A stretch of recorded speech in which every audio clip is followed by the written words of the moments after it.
व्यापारी को जबरन तीर्थ यात्रा पर भेजा। कृष्ण कथा। व्यापारी को जबरन तीर्थ यात्रा पर भेजा। एक बार एक व्यापारी था जिसका एकमात्र मकसद पैसा कमाना था। उसका बेटा इस बात से बहुत चिंतित था कि उसके पिता इतने पैसे वाले हैं। एक दिन एक व्यक्ति उसकी दुकान पर आया और उसने तीर्थ यात्रा पर जाने के लिए दान मांगा। लड़के ने तीर्थयात्री को अपने पिता के रवैये के बारे में समझाया और फिर अपने पिता से तीर्थयात्री के साथ पवित्र स्थानों पर जाने के लिए कहा ताकि उसमें परिवर्तन हो। इस प्रकार व्यापारी को जबरन तीर्थ यात्रा पर भेज दिया गया। तीर्थयात्री उसे कुछ पवित्र स्थानों पर ले गए लेकिन व्यापारी के रवैये में कोई बदलाव नहीं आया। अंत में तीर्थयात्री व्यापारी को एक शमशान घाट ले गया जहां पर व्यवसायी ने शवों को जलते हुए देखा। तीर्थयात्री ने व्यापारी के चेहरे में परिवर्तन देखा। उत्सुकतावश तीर्थयात्री ने उससे पूछा कि वह क्या सोच रहा है। व्यापारी ने उत्तर दिया कि वह सोच रहा था कि कपड़े का व्यवसाय करके उसने पर्याप्त धन नहीं कमाया है। फिर उन्होंने कहा, इतने सारे शवों को जलता देखकर मुझे लगता है कि अगर मैं जलाऊ लकड़ी का व्यवसाय करता तो मैं बहुत अधिक पैसा कमाता। तब तीर्थयात्री समझ गया कि यह व्यक्ति भौतिक जीवन में पूरी तरह से डूबा हुआ है।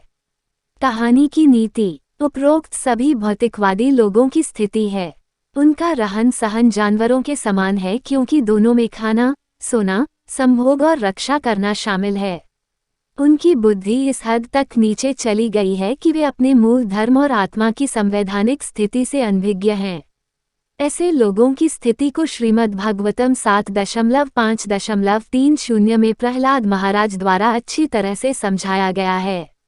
मतिर न कृष्णे परत स्वतो वा मिथोभिपदेत ग्रैव्रत्नाम अदंत गोभिर विसाताम तामिश्रम पुनः पुनः चर्वित चर्वनानम। अपनी अनियंत्रित इंद्रियों के कारण भौतिकवादी जीवन के आदि व्यक्ति नारकीय परिस्थितियों की ओर प्रगति करते हैं और बार बार चबाते हैं जो पहले ही चबाया जा चुका है।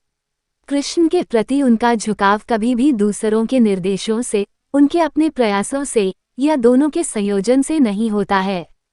श्रील प्रभुपाद तात्पर्य में कहते हैं, इसलिए यहाँ ये स्पष्ट रूप से कहा गया है कि जो गृहव्रत हैं, जिनका एकमात्र उद्देश्य भौतिक संसार में शरीर के साथ आराम से रहना है, वे कृष्ण को नहीं समझ सकते।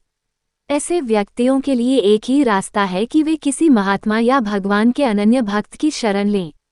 प्रहलाद महाराज कहते हैं कि जब तक वे भौतिक कल्मश से पूरी तरह से मुक्त एक वैष्णव के चरण कमलों की धूल अपने शरीर पर नहीं लगाते, ऐसे लोग भगवान के चरण कमलों से जुड़े नहीं रह सकते। लेकिन ऐसे भौतिकवादी लोग इतने मूर्ख और अज्ञानी हैं, उन्हें भक्ति सेवा की कोई सराहना नहीं है, भक्त के चरणों की धूल लगाने की तो बात ही क्या। उनके लिए एकमात्र विकल्प यह है कि या तो भगवान या उनके भक्तों द्वारा लात मारी जाए और इस तरह उनके चरण कमलों की धूल से जबरन लगाया जाए।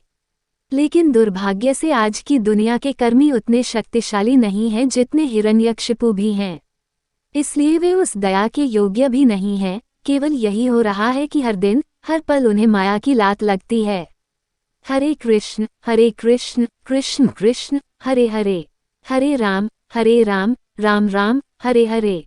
पुनश्च मैं सभी भक्तों से विनम्रतापूर्वक अनुरोध करता हूँ कि वे कृपया इस नैतिक शिक्षाप्रद कहानियों को आगे बढ़ाएं और साझा करें ताकि कृष्ण और उनके प्रिय भक्तों के बारे में सुनकर सभी को लाभ हो सके।